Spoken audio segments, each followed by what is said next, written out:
Author James is in his early 50s. He's prepped and ready for surgery. I've been short of breath for the last year or so. The symptoms he had of shortness of breath and fatigue were the early stages of heart disease.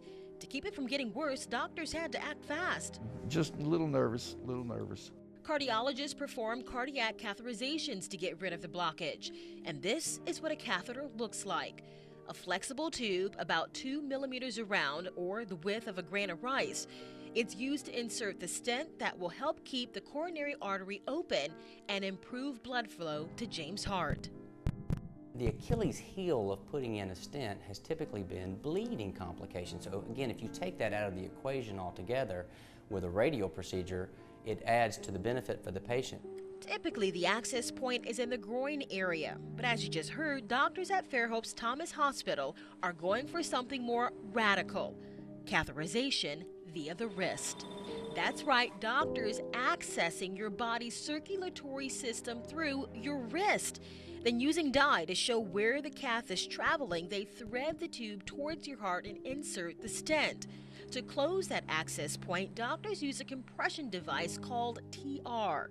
Right, see, the procedure takes about an hour to perform, and then once they're finished, doctors will take this TR band and put it on the patient's wrist. It holds pressure on the artery so the patient can walk around more freely. It's a less stressful option for patients, but doctors say the real benefit here is fewer complications.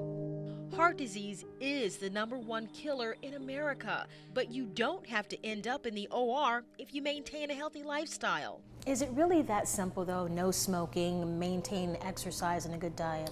Yes, it is. I mean, it is that simple. There's no question there's some patients that are much more prone to coronary disease from a genetic predisposition. However, again, with good diet and exercise, you really can prevent a lot of it. James admits he hasn't done the best job in taking care of himself. He's had 2 heart attacks and smoked a lot. What he wants now is simple. Hopefully I'll come out of this breathing with, not being so short of breath. That, and to be around for his 4 children and grandkids. In Fairhope, Lenise, Ligon, Studio 10.